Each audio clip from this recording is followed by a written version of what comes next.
Families don't fall apart suddenly. They break slowly, in small moments that people ignore until it's too late. I learned this on the night my entire life changed. I had returned to the old family house for our yearly gathering, a place that once felt warm when my parents were alive, but now felt cold and crowded with people who only pretended to care. As I walked through the rooms, I could feel how distant everyone had become from me. Their smiles were polite but empty, and their eyes held more judgment than love. Inside the living room, my uncles and aunts were talking loudly about money, business, and property. My cousins were showing off their new clothes and expensive phones, while I stood quietly in a corner. Many of them looked at me as if I didn't belong there at all. One aunt pointed at me and told me to help in the kitchen, not even bothering to greet me. I obeyed silently because that is what I had always done. Stay quiet, stay small, stay invisible. When the family gathered in the main hall, my uncle stood up with a folder in his hand. He said he wanted to talk about the division of the family property. Those words made my heart beat faster, because I knew a part of that property belonged to my parents, and it was promised to me years ago.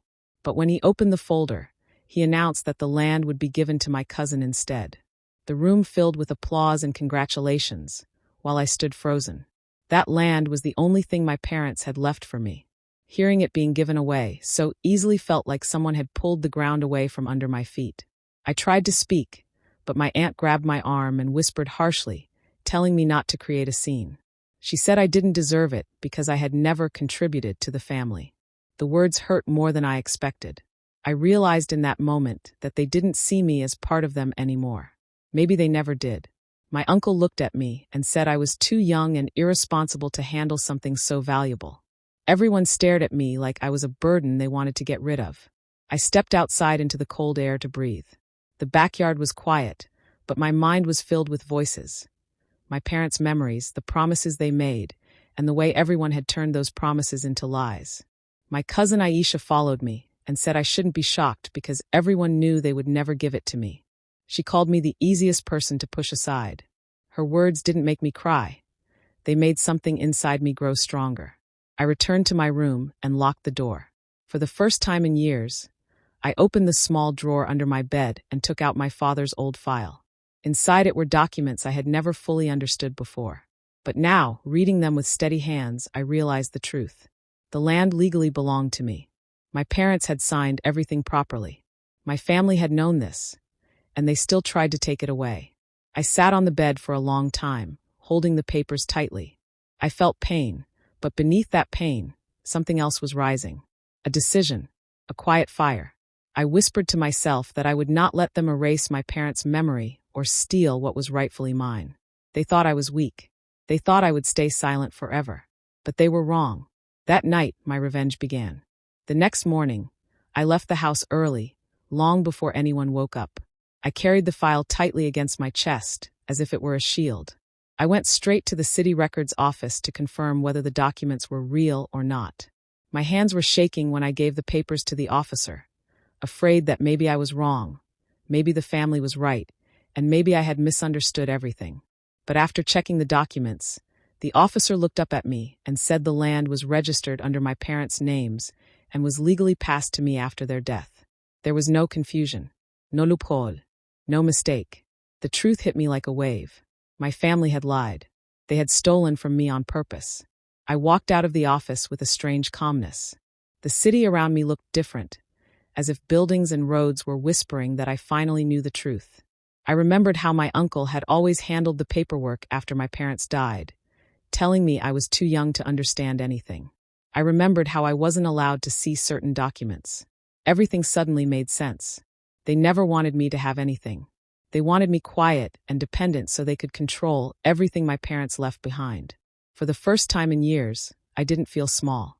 I felt angry, yes, but more than that, I felt awake. I knew I needed more proof before I confronted them. I spent the rest of the day gathering small documents, tax receipts, old letters, and the original property map stored in the city's archive. Each paper was like a piece of a puzzle, and by evening I had the full picture. When I returned home that night, no one even asked where I had been. They assumed I didn't matter, like always. But inside my room, under the soft light of the lamp, I laid every paper in front of me. The evidence was clear. Everything they took was mine. and everything they built on my silence was about to fall apart. I wasn't going to scream or fight loudly.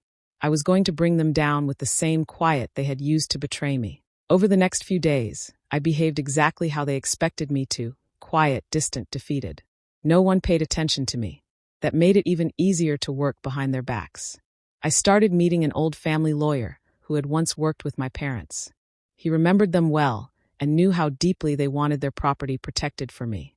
When I showed him the documents, he was shocked that my family had hidden everything. He promised to help me legally and advised me to stay calm until everything was ready. Every night I sat near the window, watching the lights of the neighborhood and thinking about how different life had become without my parents. I used to believe family meant protection and care.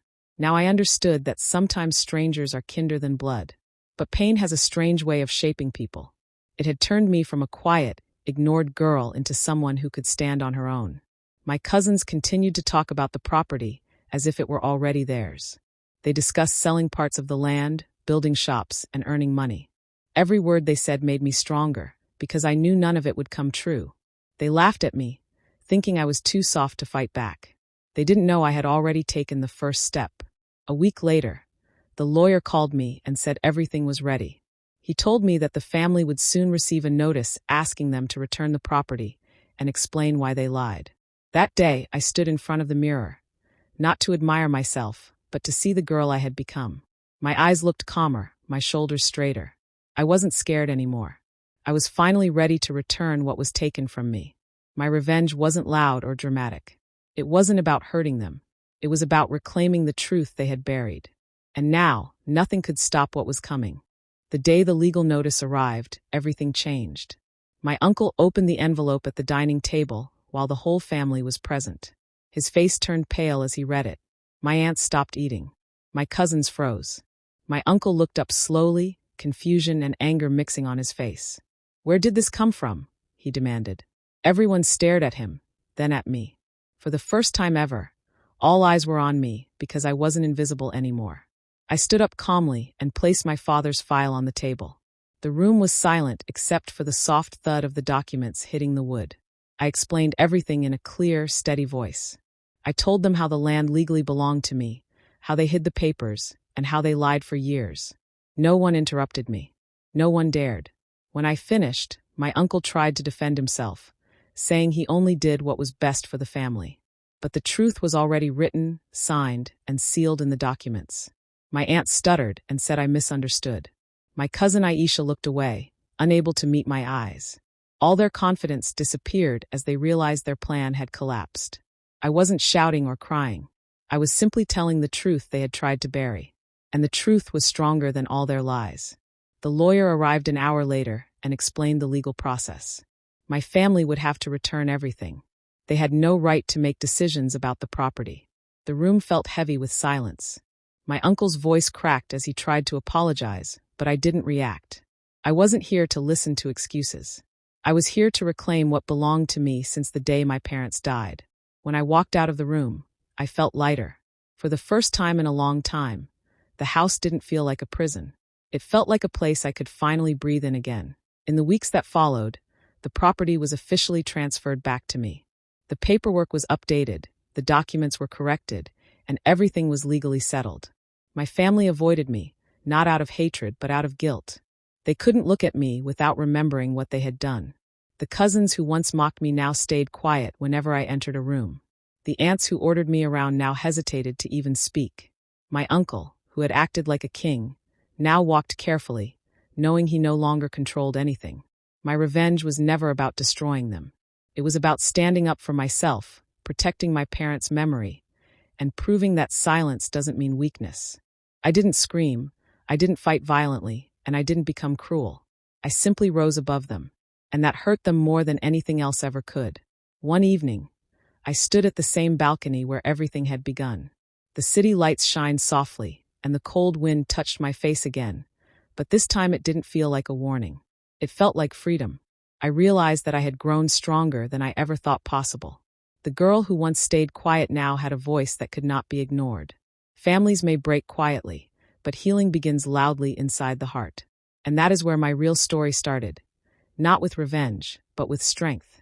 my parents would have been proud. And for me, that was the greatest victory of all.